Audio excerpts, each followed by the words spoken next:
Annie O'Neill, and I work in Low Fire Ceramics. This is my little studio where I do all my glazing, which I consider really painting. When I make hand-build platters and plates and bowls, I do it someplace else. And I also fire someplace else because I would have to wait so long to fill up a kiln load. So this is a bowl that I'm painting, and these are all underglazes that you see here before me.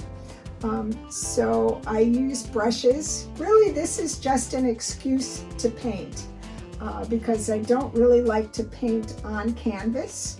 And so I get some glaze on this brush, and then I will make all his texture on this animal. So very often I'm really interested in brush strokes. So one piece can have probably over 1,000 brush strokes, maybe even 2,000.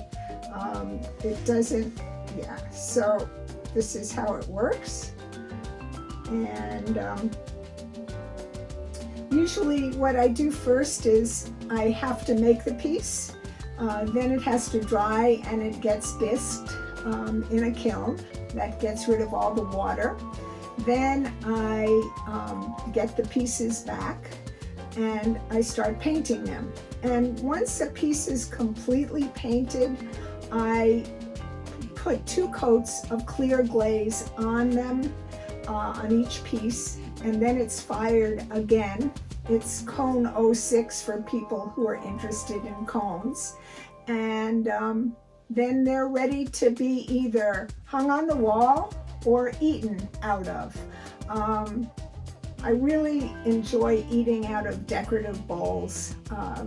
It's always fascinated me to see the decoration, and I'm surrounded by Mexican folk art, which is my inspiration. And I was thinking it's of particular interest to Alex at Unison because 2 years ago, I went to Tlaxcala, the state that her mother is from, and where they still have a house. And I went to the ruins at a place called Cacaxtla. And the murals there were so fabulous that the colors of the murals inspired me to change my palette a little bit. So very often, as I'm walking into this room, I look around at one of my folk art pieces and something triggers an inspiration.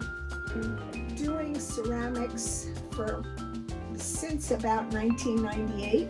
Before that, I was working, when I came to the country, that is, in mild steel, making birds and animals, large scale to me, 5 feet or more.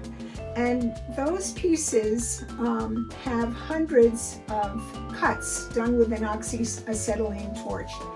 And I think that it's very similar to the way I work now, because very often I will have lines that look like cuts in my pieces. And I hope people enjoy my work, eating off of it, looking at it, and or giving it for gifts.